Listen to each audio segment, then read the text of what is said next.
드디어 사라가 임신을 했어요. 드디어 사라가 아들을 낳았어요. 할렐루야. 별로 안 기뻐요? 여러분, 100살 된 아버지가 자식을 품에 안고 기뻐해요. 여러분, 100살 됐는데 자식을 품에 안으신 아버지 있으면 나와봐요. 어디? 없어요. 90살 됐어요. 90살 된 사라가 아들에게 젖을 물려줘요. 젖을 물려줘요. 여러분, 90살 됐는데 자기 갓난 아기에다 젖을 물려준 어머니 있으면 나와봐요. 없잖아요. 얼마나 기쁠까요? 얼마나 기쁠까요? 제가요, 지난주 설교 다시 한번 되새김질 하면서 해야 되는데 너무 기뻐가지고 그거 빼버리고 바로 임신 이야기로 들어가 버리잖아요. 정말 얼마나 기쁠까요? 이 기쁨은요, 말로 표현할 수 없는 기쁨이에요. 우리들끼리 하는 그 수거가 있어요. 용어가 있는데 그게 뭐냐면 이것은요, 며느리도 모르는 기쁨이에요. 그런데 오늘 아브라함과 사라가 아들 이삭을 낳은 이 기쁨의 사건 속에서 강조하고 있는 게 있어요. 뭘 강조하고 있을까요? 제가 항상 얘기했지만 지금은 여러분 성경을 이거 다시 인쇄하려면 컴퓨터로 창세기부터 저기 요한계시록까지 한 번만 입력시켜 놓으면 돼요. 그럼 컴퓨터에서요, 글씨 크기, 모양 다 편집할 수 있어요. 근데 이 성경이 쓰여진 그 당시에는요, 컴퓨터가 없었어요. 이렇게 종이도 없었어요. 어디에다 써요? 대나무 껍질, 파피루스 나무 껍질에다가 사람이 한자 한자 새긴다고요. 그러니까 거기다가 새길 때 잘못 새기면 그거 버려야 돼요. 그러니까 단어 하나하나도 신중하게 선택해요. 근데 만약에 어떤 단어나 문장을 반복해서 기록한다, 그 말은 그걸 강조하고 있다는 거예요. 그래서 여러분 성경을 읽을 때 어떤 문장이, 어떤 단어가 막 계속해서 반복하면 아, 하나님께서 기록자를 통해서 이걸 강조하고 있구나. 자, 오늘 1절을 제가 한번 읽어볼 테니까요, 뭘 강조하는가 보세요. 여호와께서 말씀하신 대로 사라를 돌아보셨고 여호와께서 말씀하신 대로 사라에게 행하셨으므로. 자, 뭘 강조하는 것 같아요? 여호와께서 말씀하신 대로. 여러분 2절도 사라가 임신하고 하나님이 말씀하신 시기 같아요. 말씀하신 시기 같아요. 4절도요, 그가 하나님의 명령하신 대로 할례를 행하고. 뭘 강조하는 거예요? 여러분, 이삭을 낳았어요. 누가 말씀하신 대로? 하나님께서 말씀하신 대로. 누가 명령하신 대로? 하나님이 명령하신 대로. 뭘 강조하느냐? 하나님께서 이루셨다는 거예요. 말씀하신 대로, 약속하신 대로, 언약하신 대로. 누가 이뤘다고요? 아브라함이요? 아니요, 하나님께서 이루셨다. 이것을 강조하고 있어요. 여러분, 아브라함이 그랬잖아요. 하나님, 내 몸에서 자식 못 낳아요. 나 자식 못 낳아요. 그러니까 내 상속자는 우리 집에서 어려서부터 키운 시종 다메섹 사람 엘리에셀입니다.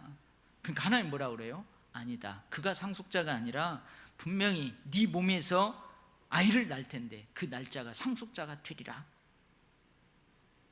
하나님 이렇게 말씀하셨는데도요, 사라가 임신한 기미를 안 보이는 거예요.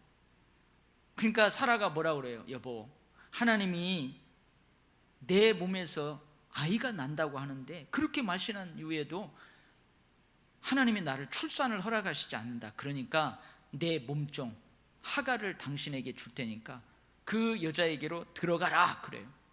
그래서 들어가서 아브라함이 안고 나온 게 누구예요? 이스마엘이에요. 이스마엘.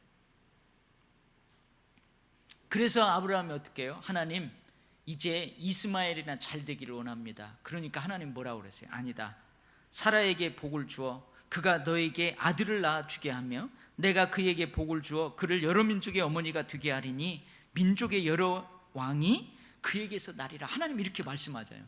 그러니까 아브라함이 뭐라 그래요? 웃어요. 엎드려서 웃어요.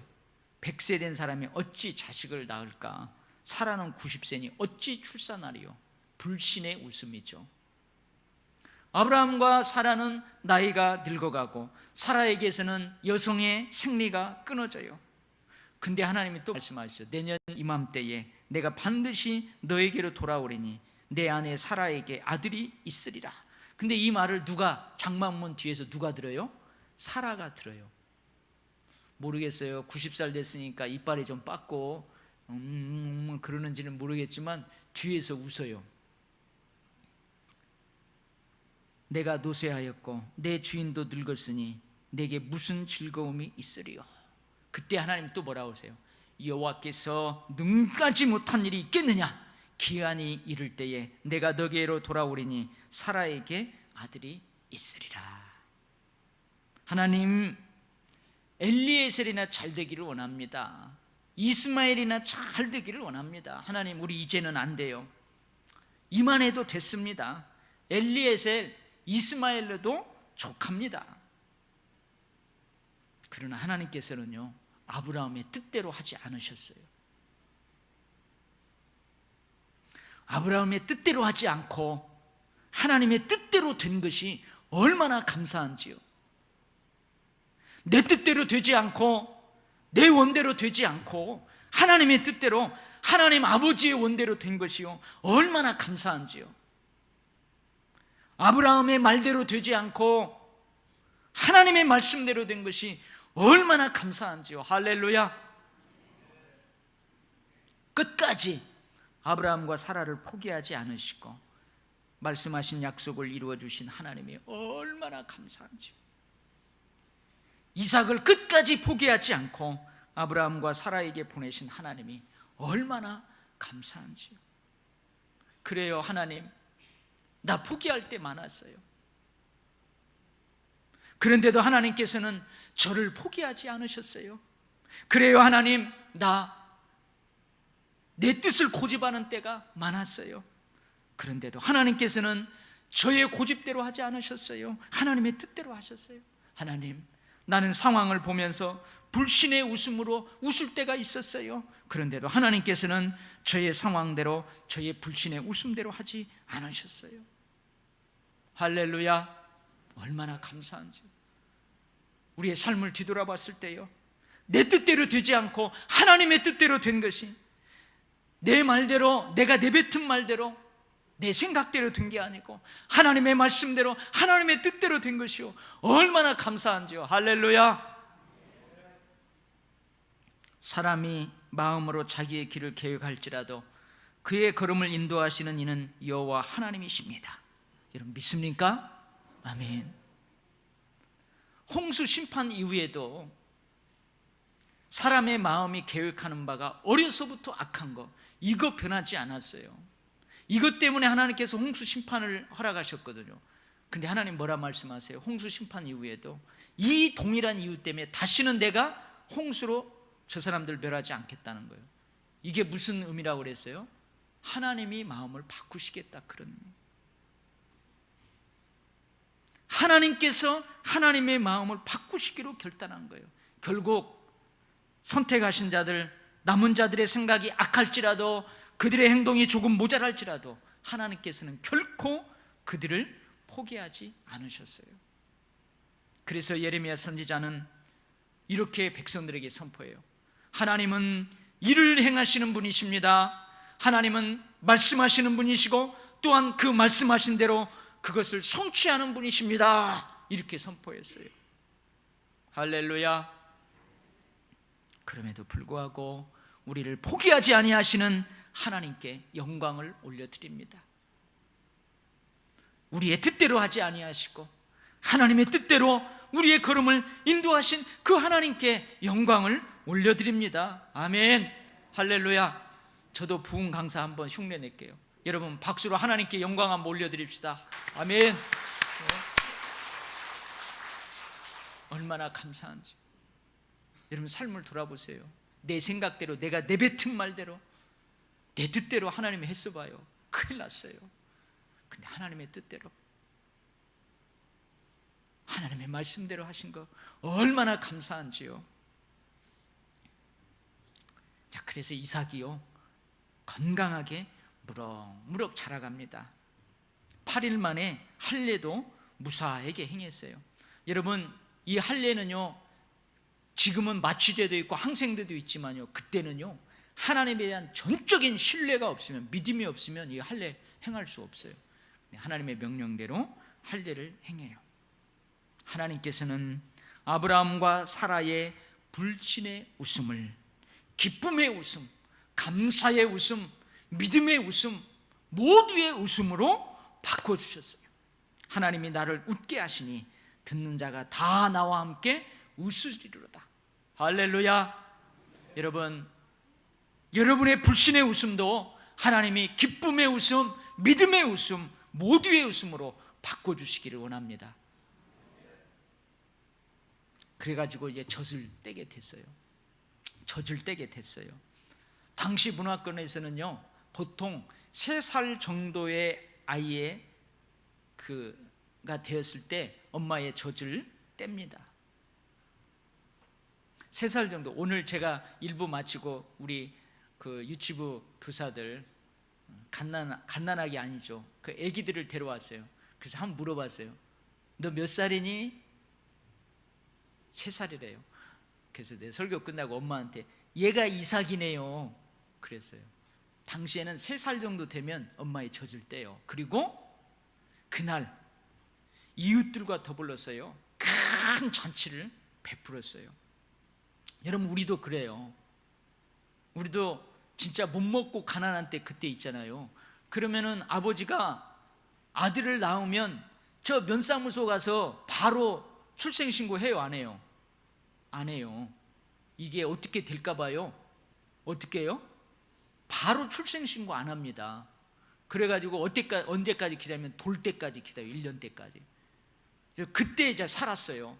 그러면 어떻게 해요? 돌잔치를 하는 거예요. 그래서 이웃들 다 초청해가지고 그때 막 잔치를 하면서, 그래가지고 그때 저 동사무소 가가지고 여러분 출생신고 그렇게 해요. 여러분들 가운데 1, 2년 늦게 출생신고 되신 분들 손 들어봐요.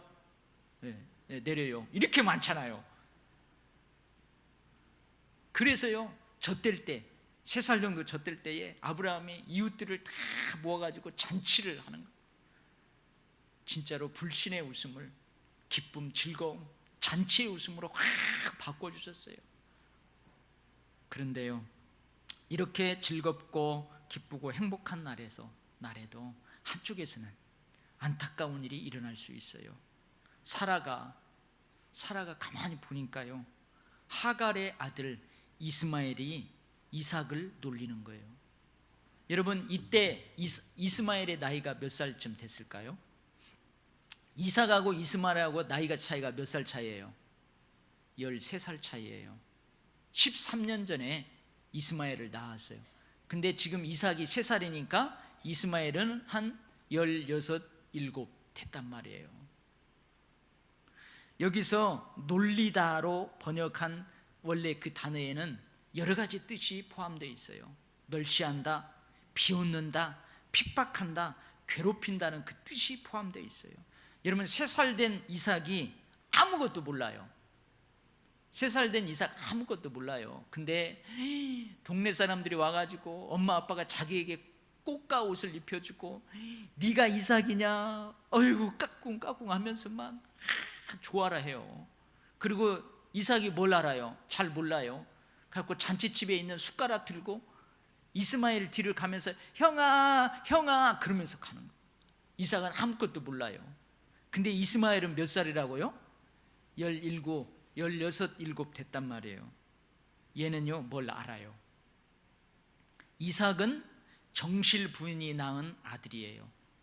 적자예요. 적통이에요. 근데 이스마엘은 자기 엄마는 저 사라의 여종이라는 걸 알아요. 자기 엄마는 첩이라는 걸 알아요. 안다고요. 자기는 서자라는 걸 알아요. 적통이 아니에요. 근데요, 비록 적통이 아니고 서자이지만 만약에 우리 큰엄마 사라가 영원토록 아기를 못 낳으면, 저 이삭 저놈이 없으면 상속권은 누구에게 있어요? 이스마엘에게 있다고요. 근데 이삭 저것이 태어나가지고 말이야 내 앞길을 가로막고 있어? 여러분, 여기서 놀린다는 말은요, 장난기 섞인 단순한 놀림이 아니에요. 형제들끼리 있을 수 있는, 어린 형제들이 그러잖아요. 티격태격 하잖아요. 그런 것이 아니에요. 이스마엘의 놀림은 고의적입니다. 단순한 놀림이 아닙니다. 멸시하고 핍박하는 행동입니다. 이렇게 즐겁고 기쁘고 행복한 날, 사라가 이것을 보고 남편 아브라함을 닥달하는 거예요. 여러분, 사라에게 있어서 이 이삭은 얼마나 귀할까요? 제가 아는 장로님 중에서요, 결혼을 했는데요, 안 돼요. 자연적인 임신이 안 돼요. 그래서 시술을 통해서 아이를 갖게 됐어요. 어렵게. 참 그게 아내가 고생을 많이 한다고 그래요. 육체적으로도 정신적으로도 고생이 많다고 그래요. 근데 아들을 낳았어요. 근데 아들을 잘 키우는데 아들 하나니까 너무 외롭잖아요. 그래서 우리 다시 한번 하자. 그래갖고 또 실수를 했는데 안 되는 거예요. 너무 힘들기만 했지 안 돼요. 그래서 그냥 우리 아들 하나만 키우자 하고 포기를 했어요. 그런데 여러분, 놀라지 마세요. 이번 여름 휴가 갔더니 그 장로님이, 저보다 나이 어려요, 후배예요. 그 장로님이요, 이 얘기 하는 거예요. 포기했는데요, 그 다음 해에 그냥 자연적으로 아기가 들었었대요. 내가 그래서 어떻게 그런 일이 있을 수 있냐고 내가 그랬죠. 아이고, 목사가 믿음이 없네. 가지고 딸을, 7살 차이 나는 딸을 키우고 있어요. 그러니까 그 딸이 얼마나 귀할 거예요. 진짜 눈에 넣어도 아프지 않아요. 기저귀 가를 때요, 그 똥냄새가요, 똥냄새가 아니요. 그러니까 사라에게 이삭은 이런 존재란 말이에요. 아니, 근데 그 이삭을 지금 누가 괴롭혀요? 이스마엘. 저거 내 아들하고 같이 상속도 못 받고 내 몸종 아들인데 그 괴롭히는 것을 사라가 본 거예요. 그리고 아브라함을 닥달해요. 여보, 당장 저 여종 사가라고 그의 아들 이스마엘 내 쫓아내요. 이 종의 아들 이스마엘은 내 아들 이삭과 함께 기업을 얻지 못해요. 쫓아낼 거예요, 안 쫓아낼 거예요? 닥달을 하는 거예요. 지금 우리 표현으로 하자면 뭘 긁는 거예요? 어떻게 잘하시네. 바가지를 긁는 거예요. 밤마다 여보 내 쫓아내. 안 쫓아내. 그러니까 아브라함이 어떻게 해요? 막 굉장히 스트레스를 받아요. 마음에 근심이 가득해갖고 잠 못 잘 정도로 근심하면서 스트레스를 받는 거예요. 그런데 이 대목에서 가만히 생각해 봐요. 이런 일이 벌어지게 된 근본 원인 제공자는 누굽니까? 누구예요? 일부 예배 때 내가 한 여집사님을 꼭 집어갖고 물어봤어요. 누구예요? 그랬더니 이스마엘이요 그러더라고요. 그래갖고 아닌데, 여러분, 근본 원인 제공자는 누구예요? 사라예요. 사라와 아브라함이에요. 하나님의 언약의 말씀에도 불구하고 사라가 어때요? 조급증을 내었잖아요. 못 믿었잖아요. 기다리지 못했잖아요. 이 부분에서는 하나님의 약속을 믿을 수가 없었다는 거예요. 여보, 봐, 하나님께서 말씀하신 이후에도 아직까지도 하나님께서 내 출산을 허락하시지 아니하잖아. 그러니까 내 여종을 당신에게 줄 테니까 그 여종에게 들어가시오. 내가 그 여인으로 하여금 자녀를 얻게 될 것입니다. 여러분, 같이 차요. 씨바지로 자기 여종을 누가? 사라가 뒀어요. 그리고 아브라함도 사라의 말을 들었어요. 그래서 태어난 아이가 이스마엘이에요. 그때도 사라는 이스마엘을 낳은 여종 하갈에게 멸시를 당했잖아요. 형님은 아기도 못 낳잖아. 나는 이스마엘을 낳았어 하면서 멸시해요. 그때 아브라함한테 그걸 그대로 이야기하니까 그때도 아브라함이 고민 많았어요. 근데 아브라함이 마치 자신의 책임을 회피하는 것처럼 뭐라고 그래요? 사라한테, 여보, 저 여인은 당신의 몸종이잖아. 여종인데 당신 마음대로 해. 그래요. 그러니까 사라가 그 하갈을 학대해요. 그때도 학대하고 그랬었어요. 오늘은 이스마엘이 이삭을 멸시해요. 원인 제공자가 누구예요? 사라 본인이에요. 하나님의 말씀을 믿지 못하고 좀 더 기다리지 못하고 조급증을 냈던 아브라함, 사라, 이 두 사람이에요. 여러분 어떻게 해야 할까요? 여러분 어떻게 해야 돼요? 이스마엘이 자꾸 이삭을 막 괴롭혀요. 아브라함 바가지 긁는 사라 때문에 잠을 못 자요. 스트레스가 굉장해요. 여러분 어떻게 해야 될까요? 어떻게 하긴 뭘 어떻게 해요? 감당해야죠. 아멘? 아멘 하나도 안 하시네. 어떻게 하긴 어떻게 해요? 감당해야죠. 어떻게 할 거예요? 아브라함과 사라는요 최선을 선택하지 못했어요. 최선은 뭐냐? 끝까지 하나님의 말씀을 믿고 인내하며 하나님의 때를 기다리는 것이었어요. 이스마엘 없이 이삭을 얻는 것이, 이것이 최선이었어요. 그러나 그들은 최선을 선택하지 못하고 뭘 선택했어요? 차선을 선택한 거예요. 차선을 선택한 책임은 누구에게 있어요? 아브라함과 사라에게 있어요. 그 선택의 책임은 선택한 그 사람에게 있는 거예요. 그러니 이들은 이것을 감당해야 돼요. 아멘? 이제 아멘 소리가 조금 나오시네. 아브라함은 이 일로 인한 가정의 갈등을 감당해야 합니다. 근심하며 밤잠을 설치는 스트레스를 감당해야 합니다. 사라의 닥달을 감당해야 합니다. 사라도 마찬가지입니다. 하갈을 감당해야 돼요. 이스마엘을 감당해야 돼요. 차선을 선택한 결과로 말미암는 오늘의 어려움들을 감당해야만 합니다.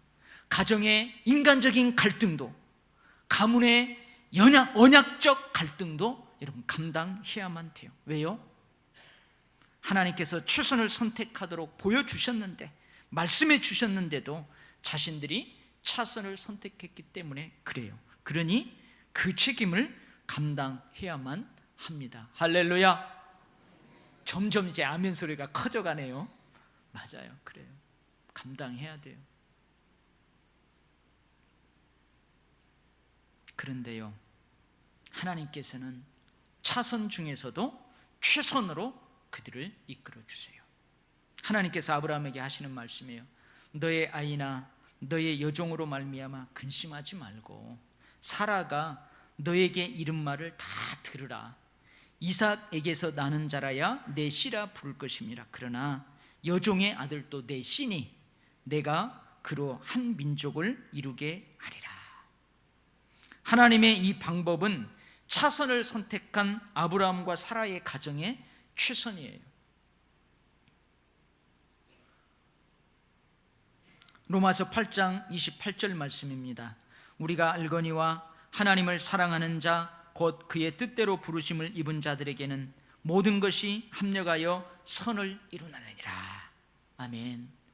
여러분, 이 사람 저 사람 이 사람들이 협력해서 선을 이루는 게 아니고요, 내가 비록 차선을 선택했다 할지라도 차선을 선택한 그 일들이 얽히고 설키고 서로 어깨를 걸머지면서요 결국은 최선을 이루도록 하나님이 하신다, 그 말씀이에요.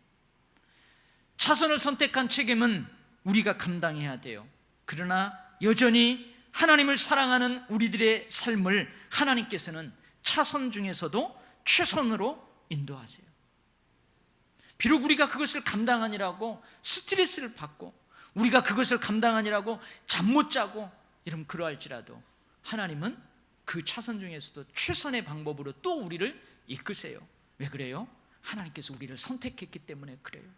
하나님께서 우리를 부르셔서 하나님의 자녀를 삼으셨기 때문에 그래요. 그래서 하나님께서는 모든 것이 합력하여 선을 이루도록 우리의 삶을 인도하세요. 할렐루야. 여러분, 저의 삶을 돌아봤어요. 저의 목회의 여정을 돌아봤어요. 여러분, 저의 삶에서도요 차선을 선택한 경우 많아요. 어떤 때는요 하나님이 보여주시는 최선이 뭘까 그것을 몰라서 차선을 선택한 적도 있고요, 어떤 때는요 하나님이 최선이 이것이다 하고 보여줘서 밝히 아는데도요 내가 그걸 선택하지 않고 내 뜻대로 차선을 선택한 적 많아요. 그래서 힘들고 어려운 때 있었어요. 고통스러운 때도 있었고요. 근데 어떻게 해요? 그거 어떻게 해야 돼요? 그거 감당해야 되죠. 감당해야지 어떻게 하겠어요. 그러나 그 가운데에서 하나님은 최선으로 이끌어요. 그래서 우리가 여기에 있는 거예요. 그래서 우리 교회가 여기에 있는 거고요, 앞으로도 거기까지 또 하나님의 인도하심 따라 나아갈 거예요. 할렐루야. 아브라함은요 하나님께서 말씀하신 최선의 방법에 순종합니다. 저는 이제 여기쯤에서부터 아브라함이 조금 믿음이 조금 되어져 가는 것 같아요. 하갈과 이스마엘을 떠나 보내는 날, 아브라함은 다른 날보다도 일찍 일어나요. 아마 사라도 일찍 일어났을 거예요.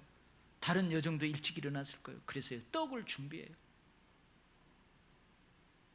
그리고 가죽 부대에 새로운 물, 깨끗한 물을 가득 채워요. 그리고 하갈의 어깨에 메어줘요.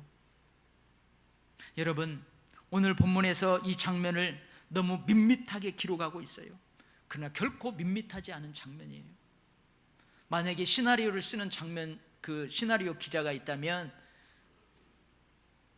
이삭을 낳는, 젖을 떼고 잔치하는 그 장면도 기쁘게 묘사를 했을 거예요. 근데요 아브라함이 떡과 물을, 가죽 부대를 어깨에 짊어지고 하갈과 이스마엘을 끌어안고 등을 토닥토닥 하면서 떠나보내는, 여러분 이 장면도 시청자들을 울리게 만들 거예요. 아마 울 수밖에 없어요. 결코 아브라함은 냉정하게 하갈과 이스마엘을 내쫓을 수가 없어요. 이스마엘을 쓰다듬고 이스마엘아 걱정하지 말라, 내가 너를 쫓아내지만 하나님이 너로도 큰 민족을 이룬다고 했다. 아이고 이놈 자식 잘 살아야 돼, 건강해야 돼, 너 살다가 가끔 오니라. 여러분 그러지 않았겠어요? 하갈에게도 비록 첩이지만요 어떡해요? 그렇게 해서 등 떠밀어서 어쩔 수 없이 내보내면서 또 돌아보고 그러는 거예요. 왜 그래요? 아브라함도 아버지이니까요, 이스마엘도 내 자식이니까요, 내 아들이니까요, 그러는 거예요. 그럼에도 불구하고요 아브라함은 인간적인 정의를 뒤로 하고 하나님의 말씀에 순종해요. 결코 아들을 향한 아버지의 마음을 숨길 수는 없지만 결국은 하나님의 말씀에 순종합니다. 여러분 우리도 이럴 때 많아요. 하나님의 언약적인 뜻과 인간적인 정이 부딪힐 때가 많아요. 그럴 때가 있어요. 인간적인 정을 어찌할 수 없어서 하나님의 뜻을 알면서도 포기하는 경우가 있어요. 반대로 인간적인 정을 내가 포기하면 어떤 결과가 있을 줄 알면서도 결국은 하나님의 뜻을 받드는 경우가 있어요. 여러분 아브라함은 어떻게 해요? 인간적인 정을 내려놓고 하나님의 언약적인 뜻을 따랐어요. 마태복음 10장 37절로 38절 말씀입니다. 아버지나 어머니를 나보다 더 사랑하는 자는 내게 합당하지 아니하고 아들이나 딸을 나보다 더 사랑하는 자도 내게 합당하지 아니하며 또 자기 십자가를 지고 나를 따르지 않는 자도 내게 합당하지 아니하니라. 아버지 어머니를 사랑하지 말라는 얘기가 아니에요. 아버지 어머니보다 하나님을 더 사랑하는 것이 합당하다는 거예요. 아들 딸들 사랑하지 말라는 거 아니에요. 하나님보다 그들을 더 사랑하는 것은 합당하지 않다는 말이에요. 인간적인 정을 선택하는 것, 하나님의 언약적인 뜻을 버려버리고 인간적인 정을 선택하는 것, 그거 하나님께 합당하지 않아요. 여러분 십자가요, 그 십자가를 지고 하나님을 따르는 것, 그것이 합당한 거예요. 아브라함은 그렇게 했어요. 사랑하는 우리 도일교회 성도 여러분, 우리는 최선이 아닌 차선을 선택하는 경우가 있어요. 비록 우리가 그 선택의 결과를 감당해야 하지만, 그러나 하나님께서는 그 차선 중에서도 최선으로 우리를 인도하시는 분인 줄 믿습니다. 할렐루야. 우리의 불신의 웃음을 기쁨의 웃음, 감사의 웃음, 믿음의 웃음, 모두의 웃음으로 바꿔주시는 분이십니다. 모든 것이 합력하여 선을 이루도록 하시는 분이 우리 하나님이신 줄 믿습니다. 아멘. 제가 금요 철야 때요 성도들하고 어떤 말씀을 나눴냐면요, 합당한 옷에 대해서 나눴어요. 그래서요 금요 심야 때 나온 그 성도들한테 제가 12벌의 옷을 소개해 줬어요.